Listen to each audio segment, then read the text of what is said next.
পুত্র দেই 49 নম্বর আয়াতে আল্লাহ বলেছেন কাউকে পুত্র দেই, আবার কাউকে শুধু মেয়ে দেই। আর 50 নম্বর আয়াতে আল্লাহ বলেন কাউকে পুত্রও দেই, ছেলেও দেই, মেয়েও দেই। আবার এই 50 নম্বর আয়াতে আল্লাহ বলেন কাউকে আবার আমি একবার নিঃসন্তান বানাই। কার খেলা? মুসা আলাইহিস সালাতু ওয়াস সালামের জামানায় এমন একজন নারী, এমন একজন মা, দীর্ঘ অনেক বছর হয়ে গেছে তার সন্তান নাই। চিন্তা করে সন্তান নাই, আমি কি করব? স্বামীদের মাঝে ভুল বোঝাবুঝি আছে, স্বামী গালাগালি করে। কোনো মায়ের যদি, কোনো মেয়ের যদি শুধু মেয়ে হয়, ছেলে হয় না, স্বামী বলে দিয়েছে এবার যদি তোমার মেয়ে হয় তাহলে আমি তোমাকে তালাক দিব।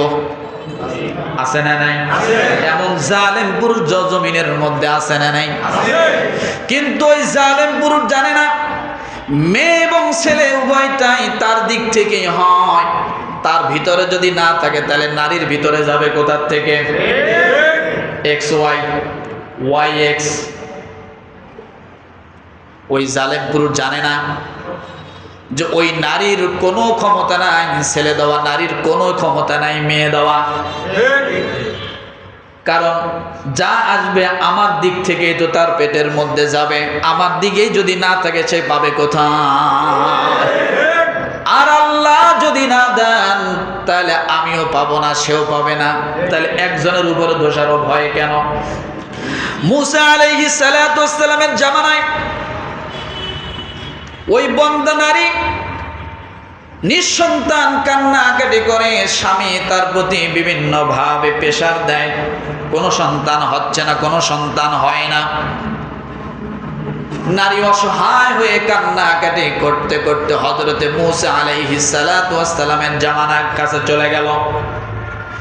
নবী মুসা আলাইহিস সালাতু ওয়াস সালামের কাছে যে বলে, নবী মুসা, শুনেছি আপনি আল্লাহর দরবারে কথা বলেন, আল্লাহর সঙ্গে আপনার কথা হয়। ওয়া কাল্লামাল্লাহু মুসা তাকলিমা। আল্লাহ বলেন মুসা আমার সঙ্গে কথা বল, আমি মুসার সঙ্গে কথা বলি। এই অসহায় মা নবী মুসা আলাইহিস সালাতু ওয়াস সালামের দরবারে যাইয়া কান্নায় ভেঙে পড়লেন, ডাক দিয়ে বলেন, ও নবী পয়গম্বর, আল্লাহ সূরা শুরার মধ্যে বলেছেন সন্তান আমি দেই, পুত্র দেই আমি, মেয়েও দেই আমি। কিন্তু আল্লাহ এটাও বলেছেন বন্দা করি আমি, নিঃসন্তান বানাইও আমি। কিন্তু আমার স্বামী এটা বুঝতে চায় না। আমার স্বামী প্রতিদিন আমাকে অনেক প্রেসার দেয়। আপনি দয়া করে যদি আল্লাহর দরবারে আমার জন্য একটা সন্তানের খোঁজ খবর দিতেন, আল্লাহর দরবারে একটু দোয়া করতেন যেন আল্লাহ তাআলা আমাকে সন্তান দিয়ে দেয়। আপনি আল্লাহর কাছে যখন কথা বলেন তখন আমার কথাটা একটু আল্লাহকে বলবেন। নবী মুসা আলাইহিস সালাতু ওয়াস সালাম নারীকে আশ্বস্ত করলেন, যাও আমি আল্লাহর সঙ্গে কথা বলবো, তোমার বিষয়ে একটু দোয়া করব, তোমার বিষয়ে আল্লাহর কাছে একটা সন্তান চাবো। নারীটা মনের মধ্যে বড্ড সান্ত্বনা নিয়া বাড়িতে চলে আসলেন। নবী মুসা কথা বলবেন আল্লাহর সঙ্গে। হযরতে মুসা আলাইহিস সালাতু ওয়াস সালাম যখন সে নবুয়ত দাবি করে, চতুর্দিক থেকে তার শত্রু ছিল কি ছিল না? শত্রু, বড় বড় শত্রু। কেমন শত্রু? এত বড় শত্রু, এত বড় সন্তান দুনিয়ার জমিনে কম ছিল। নিজে আল্লাহ দাবি করেছিল, কথা ঠিক কিনা? শত্রু কত শক্তিশালী! আল্লাহ দাবি করে। এরপর বিভিন্ন কটাক্ষ করে হযরতে মুসা আলাইহিস সালাতু ওয়াস সালাম আল্লাহর দরবারে তুর পাহাড়ে গেলেন কথা বলার জন্য। কথা বলতে যায় তার ব্যক্তিগত কথা, কওমের কথা সব যখন শেষ হয়ে গেল, সর্বশেষ ওই নারীর কথা স্মরণে পড়ে গেল। নারী তো আল্লাহর কাছে বলতে বলেছিল, একটা সন্তান আল্লাহর কাছ থেকে চেয়েছিল। হযরতে মুসা আলাইহিস সালাতু ওয়াস সালাম আল্লাহকে ডাক দিয়ে বলে, আল্লাহ একটা অসহায় নারী। আপনি কত কুকুরকে বাচ্চা দেন, কত বিড়ালকে আপনি বাচ্চা দেন, একটা দেন না, দুইটা দেন না, কতগুলো করে বাচ্চা দেন। গরু ছাগলকে আপনি বাচ্চা দেন, আপনি কত সন্তান দান করেন। আয় আল্লাহ, একটা নারী বড় অসহায় অবস্থায় আছে, কান্না করেছে। আমি নবী জানে আপনার সঙ্গে আমি কথা বলি, তার মনের মধ্যে বড় একটা আশা, আমি আপনার সঙ্গে কথা বললে হয়তোবা নারীর জন্য আপনি একটা ফায়সালা করবেন, একটা সন্তানের ব্যবস্থা করবেন। আয় আল্লাহ,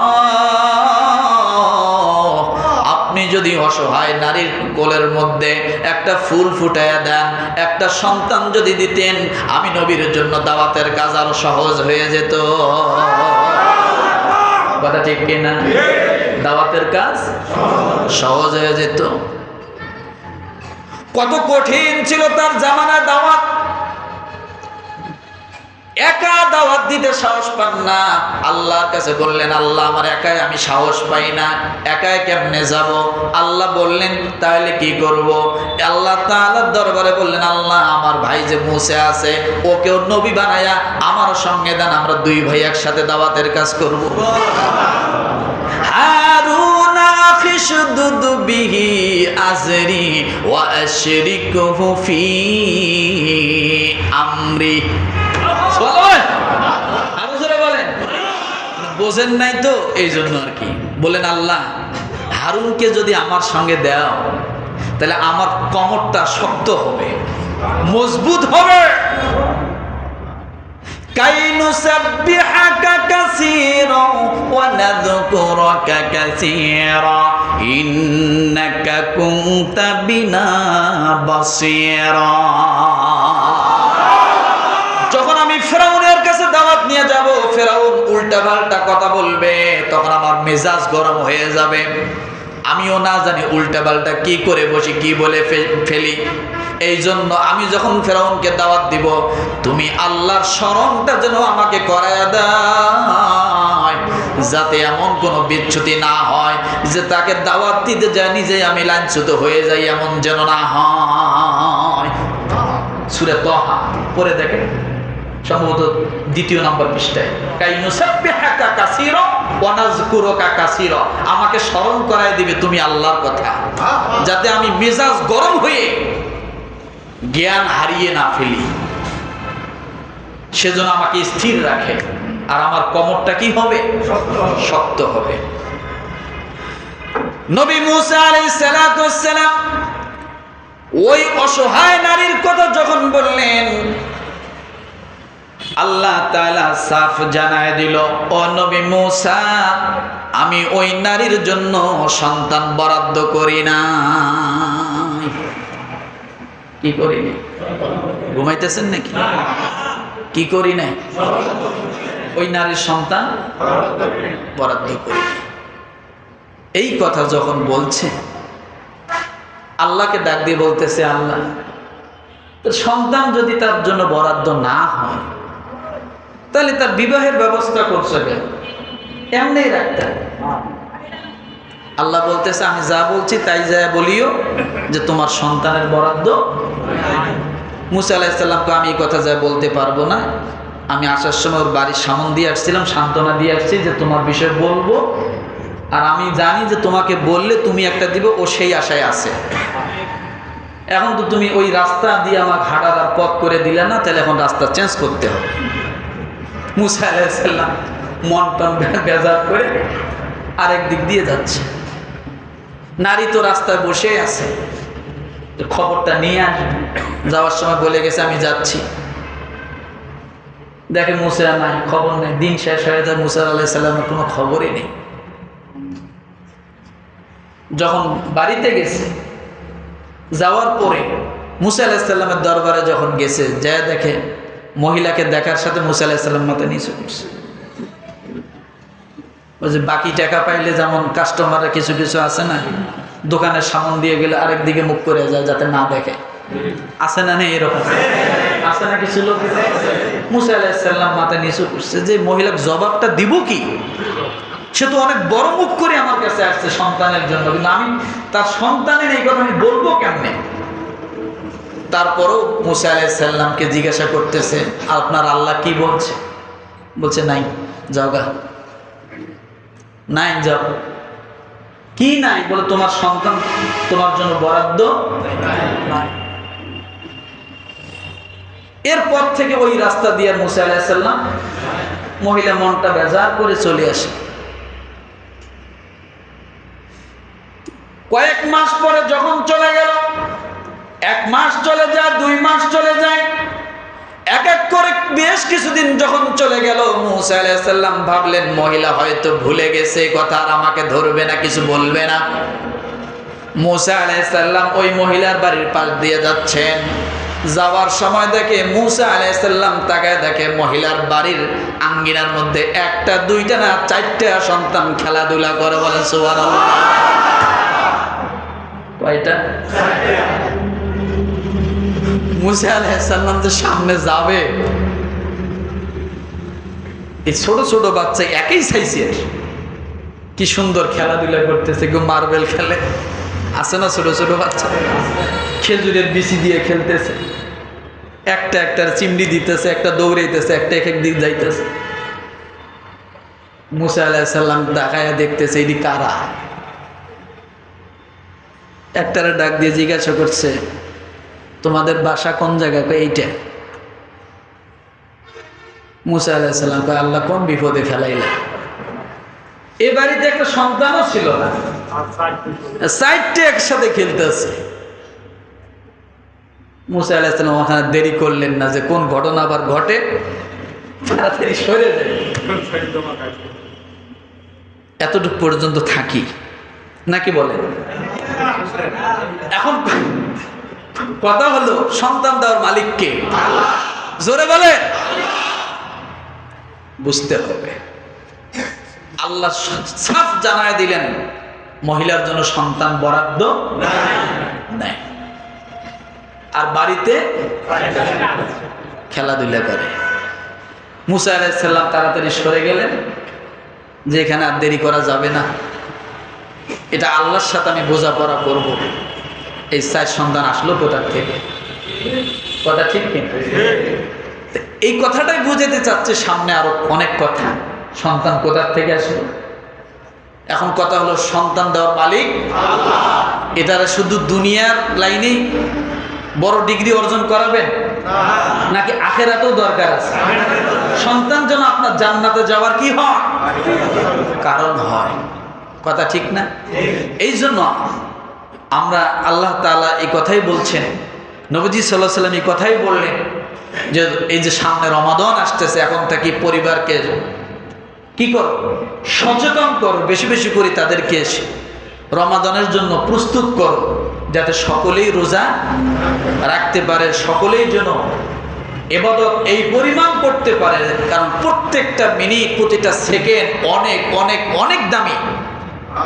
রমাদান মাসের ভিতরের 1 সেকেন্ড রমাদানের বাহিরের 70,000 বছরকে এক পাল্লায় করলেও এক হবে না।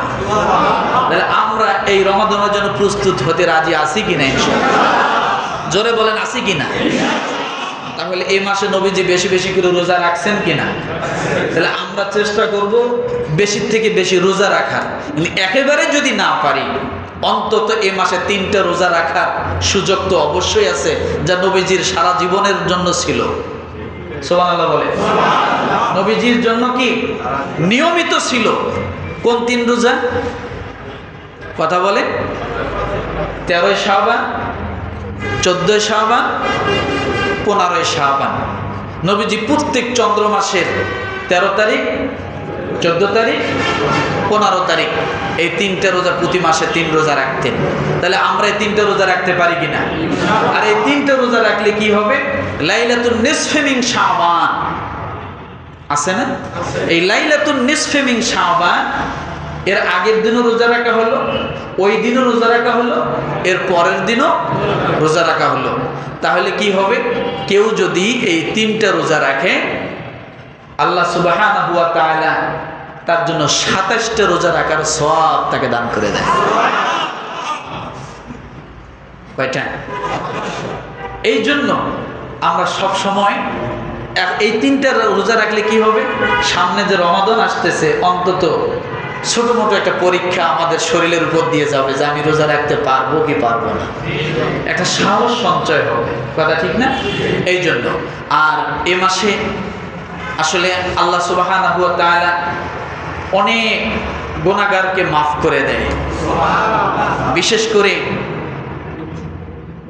14 শাবানের রজনীর কথা সহিহ হাদিসের মধ্যেও আছে যে এই রাত্রেও আল্লাহ তাআলা অনেক গুনাহগারকে আল্লাহ তাআলা তাদের গুনাহগুলো মাফ করে দেয়। তাহলে এই রাতটি কবে হয়? কিবারে হয়? মঙ্গলবার হয়, তাই না? আমরা চেষ্টা করব যার যার নিজ নিজ অবস্থান থেকে আমল করা। অনেকে এটার বিরোধিতা করে। আমি বলি ভাই, বিরোধিতা কেন করেন? বিরোধিতা করলে যে পড়ে না সে তো টিভিতে সময় কাটাচ্ছে, সে তো কেরামে সময় কাটাচ্ছে, সে তো আপনার বিভিন্ন খারাপ কাজে লিপ্ত, সে তো মোবাইল টিপতেছে বাসায় বসিয়া। আর যে আসে সে অন্তত একবার আল্লাহর নাম তো নেয়। আর এটা যদি বেদাত হয় আল্লাহর নাম নেওয়া, তারপরও বলবো এ বেদাত জায়েজ। যদি বলেন এটা বেদাত হয়, বলবো আল্লাহর নাম যেখানে হয় সেটা যদি বেদাত হয় তারপরও এটা জায়েজ। সে তো মসজিদে এসে গান বাজনা করবে না, টিভি সিনেমা দেখবে না। কথা ঠিক না? কার ইবাদত করবে? কার কাছে হাত তুলবে? আল্লাহর কাছে চাবে। এটাই তো কথা। তাহলে সে তো আশা নিয়ে আসছে। আপনি কথা বলেন, আপনি কোন অধিকারে বলেন? আল্লাহ নিজে কোরআনের মধ্যে বলছেন, কুল ইয়া ইবাদিয়াল্লাযীনা আসরাফু আলা আনফুসিহিম লা তাকনাতু মির রাহমাতিল্লাহ, তোমরা আমার রহমত থেকে নিরাশ হইও না। আমি হাজার গুনাহগার, কিন্তু আমি রহমতের আশা করি। তো এই অধিকার তো আল্লাহ আমাকে দিয়েছে, আর আমি সে আশা নিয়ে তো আসছি। আল্লাহ তো আমাকে মাফ করতে পারে, পারে কি পারে না? তাহলে ইনশাআল্লাহ আমরা চেষ্টা করব যার যার সাধ্য মোতাবেক মঙ্গলবার রজনীতে বেশি বেশি আমল করা এবং সব দিনে কম বেশি আমলের জন্য প্রচলন করার চেষ্টা করা। পারবো ইনশাআল্লাহ। আল্লাহ তাআলা আমাদের সকলকে কবুল করে সকলে বলে আমিন।